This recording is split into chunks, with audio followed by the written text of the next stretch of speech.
Hi, I'm trawler specialist Jeff Merrill, and I'd like to introduce you to my good friend Douglas Cochran. Jeff and I have teamed up to make a series of videos called The Physics of Docking. This is episode 9, Dock Lines. In our previous segments, we talked a lot about how to get the boat to the dock. In this segment, we'll discuss how to tie the boat up once we're there.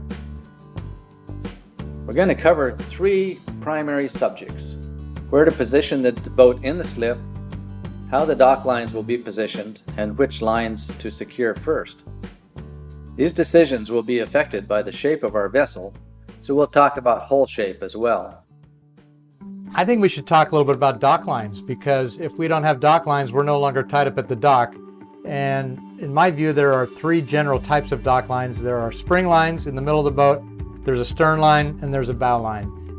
They're usually different lengths. There's different systems. I know on this boat, you've actually put labels on them with which ones are bow lines. I've seen people whip the ends of them with red ends for the ones for the port side and green for the starboard side. What are your thoughts on dock lines? Well, those are all good ideas, because when you're rigging the boat, you want to make sure that the right lines get in place, in the right places. Otherwise, you throw the bow line to shore and it falls in the water and doesn't reach the dock, or that sort of thing. But in this section, we're also going to talk about what order to put the lines on in, and how to position the boat first, so that you don't end up with the boat all nicely tied up, but the boarding gate won't open because there's a piling right there. Or the spring line's coming across it or something like that. Yeah, that's right. Right. Or the power line won't reach because the post is too far away. So we'll cover some of those things in this segment. Great. We've been talking about dock lines. Let's look at a boat that's rigged up with dock lines.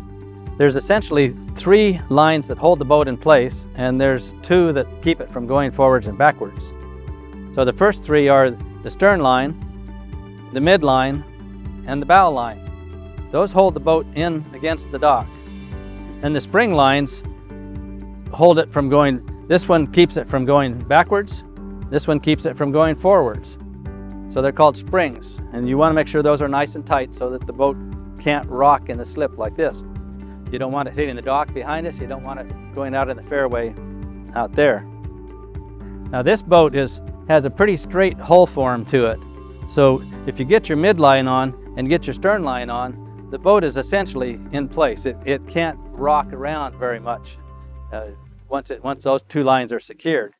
Then getting a spring line on is obviously the next critical piece. But if we look at a boat that has a lot of curvature to it, like this sailboat back here, you can see that it has a great deal of curvature to its hull shape. So in that case, you're not going to have a row of fenders protecting you from the dock. You're going to have just a couple, and it's going to have the ability, if it's not well secured, to do a lot of rocking back and forth in the slip. So it's a much different kind of a tie-up than we have here. I want to add a couple of things about the fenders as well. When you know what type of fenders you're going to use and where you're going to position them, you can actually install a fixed point, a pad eye like this. And on the case of this boat, they know the lengths of them, and they have them with clips on them. So they're much easier to add or take off the boat. This was designed so it just drags slightly in the water. Up forward, a lot of trawlers, as Douglas was talking about in the sailboats, there's the curvature that goes in. It's a good idea to have a ball fender, something like this. Some people call it a Dutchman, I'm not sure why, but to help give the boat a little more protection when it's coming up against the dock when you're coming in. You'll also notice that there's a rub rail right down here for coming into the dock and rubbing up against. So let's talk about a few of the things you can do wrong on a boat when you're coming into a dock. Your deckhand wants to be thinking about the positioning of the boat in the slip. For example, if there was a large piling right here, it wouldn't work very well because you wouldn't be able to open this gate and get on and off the boat. Or if there was a deck box or even the power post here, you'd want to move the boat a few feet one way or the other to make sure that it works.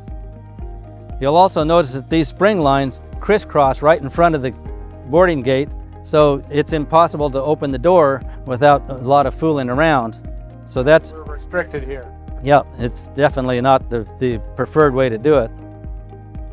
The other thing you want to look at is positioning your especially your midline and your stern line. Now in this case, if the boat was back another foot, so this line was more straight, and the same thing back here, you see how this line is not very straight, so it's hard to get much traction to hold this up against the dock. And since you're typically wanting to step on and off the boat at the swim platform, that makes it hard to keep that gap tight. So give us a couple of minutes, we'll change the lines around and show you another way to rig this boat. To point out one other thing here that we have on this boat is a chafe pro, which is essentially some fire hose that's velcroed in place, and that will help prevent the line from chafing either at the hose pipe or on the cleat. Okay, we've made a couple of changes here. First of all, we moved the boat a couple of feet so it's not on that big piling that we were imagining were here. We've taken the aft spring and run it this way instead of across the door. We've taken the forward spring and run it that way instead of across the door. So now our boarding gate is open. And then the third thing we did is we changed this stern line. It was running this way, which wasn't a very good angle from this cleat, but there's a nice stout cleat right on the transom. So we've hooked to it and we get a much better pull here to pull this swim platform in tight.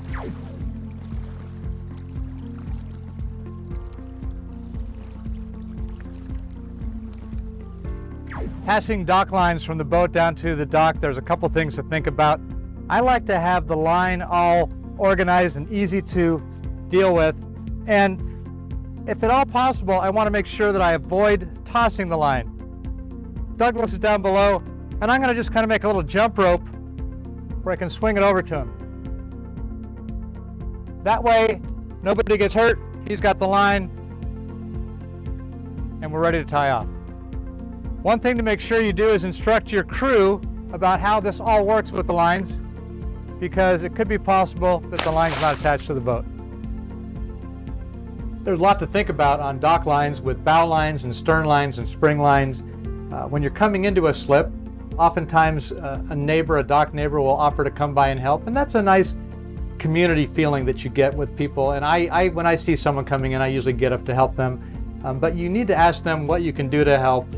You don't want to be the person on the dock trying to tell the skipper what to do. You just want to take command. I had a funny situation one time where I wasn't quite prepared as well as I thought I was, and I had someone on the bow and I told them to throw the line to the guy on the dock, and they threw the whole line to the dock and we weren't attached to the boat. So you learn by mistakes. When you are going to pass a line to somebody, I prefer not to throw the line. If possible, I want to hand it to somebody.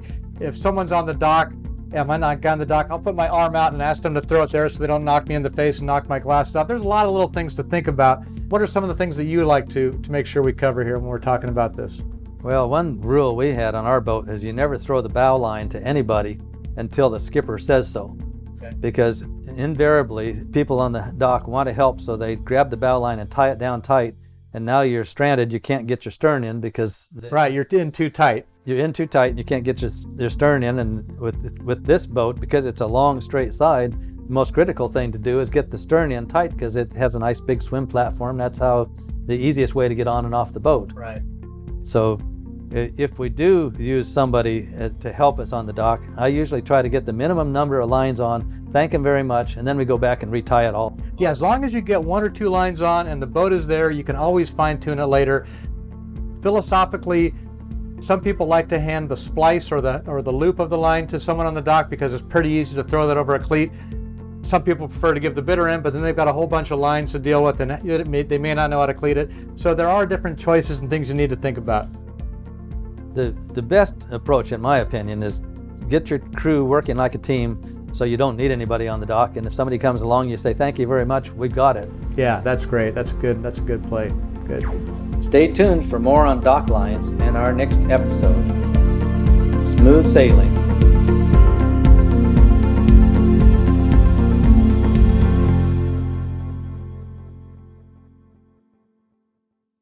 Hi trawler fans, thank you for watching the JMYS YouTube video channel. I'm fortunate to be offshore again. If you'd like to subscribe to this channel, you can click the button below. We also like to publish other listings and other trawler skills videos. You can click on one of those on the side to watch those. Thank you very much for your thumbs up. We love having you watch our videos. We love putting them together for you, and hope you come back again soon.